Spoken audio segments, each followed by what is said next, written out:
Praise the Lord. The best wishes to you and your family members in the name of God. దేవుని నామమునకు మహిమ కలుగును గాక. దేవుని నామం పేరట మీకును మీ కుటుంబ సభ్యులకును శుభాభివందనములు. ఈరోజు దేవుని వాగ్దానం. Today God's promise.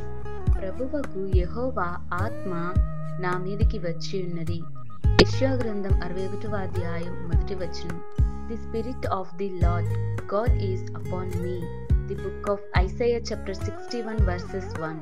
క్రీస్తునందు ప్రేమైన సహోదరి సహోదరులారా, ఈ ఉదయకాల సమయమున దేవుడు నీతో నాతో మనతో తెలియజేస్తున్నాడు. చూడండి, భక్తుడైన యెషయా ప్రవక్త ద్వారా దేవుని యొక్క ఆత్మ ద్వారా దేవుడు మాట్లాడుతున్నాడు.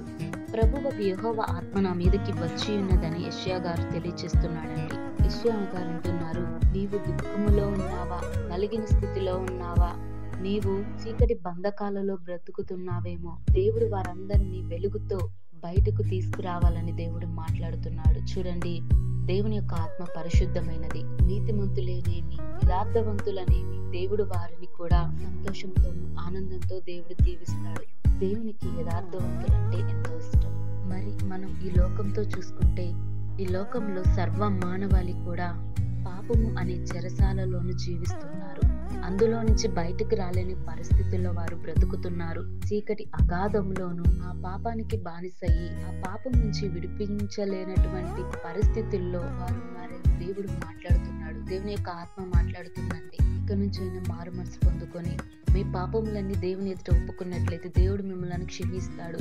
మిమ్మల్ని యథార్థవంతులుగాను నీతిమంతులుగాను ఉంచాలని దేవుడు ఆశపడుతున్నాడు. ఆనాడు యోసేపు కూడా యథార్థంగా జీవించినప్పటికీ తనని చెరసాలలో బంధించడం జరిగింది. అయినను ఆ చెరసాలలో నుంచి దేవుడు బయటకు తీసుకొచ్చి తనని ఒక రాజుగా నియమించడం అనేది దేవుని యొక్క ప్రణాళిక చొప్పున యోసేపును గొప్పగాను ఆశీర్వదించాడు. కనుకనే ఎవరు ఎటువంటి స్థితుల్లో జీవిస్తున్నా, చీకటి బంధకాలలో ఉన్నా కానీ దేవుడు వారందరినీ ఆ యొక్క చెరసాలలో నుంచి బయటకు తీసుకురాగల గొప్ప దేవుడు మన దేవుడు. కనుకనే దేవుని యందు విశ్వాసం ఉంచిన వారే, యథార్థవంతులుగా జీవించిన వారే దేవునికి ఆయన సన్నిధానంలో చేరి ఆయనకు ప్రార్థించండి. దేవుడు తప్పకుండా కార్యములు చేస్తాడు. దేవుని యొక్క ఆత్మ ప్రతి ఒక్కరితో ఈ రోజున మాట్లాడుతుంది. ఆలోచించండి. దేవుడి వాక్కును దీవించును కాక. ప్రార్థన. మహోన్నతుడా, సర్వాధికారి, నీకే వందనాలు, స్తోత్రాలు ప్రభువా. దేవా, ఈ యొక్క ఆత్మ ద్వారా ఈ రోజు యెషయా ప్రవక్త ద్వారా తెలియజేసిన మాటలను బట్టి దేవా, చీకటి చెరసాలలో జీవించుచున్న పాపపు సంబంధంగా జీవిస్తున్న ఆ యొక్క జనులందరినీ నీవు నీ వెలుగులోనికి నడిపించండి ప్రభువా. వారందరిని పాపములన్నీ ఒప్పుకొని నీ పరిశుద్ధతలోనికి నడిపించండి. నీ ఆత్మ వారి మీద కుమ్మరించండి. యెషయా ప్రవక్త గారి మీద ఏ రీతిగా నీ ఆత్మ దిగి ఉన్నదో అదే రీతిగా ప్రతి ఒక్కరి మీద నీ యొక్క పరిశుద్ధమైన ఆత్మ ద్వారా పరిశుద్ధునిగా చేయమని, యథార్థవంతులుగా జీవించడానికి నీ కృపా కాపుదల దయచేయమని నజరేయుడైన యేసుక్రీస్తు నామమున వినయంగా ప్రార్థించి వేడుకొనుచున్నాను తండ్రి. ఆమేన్.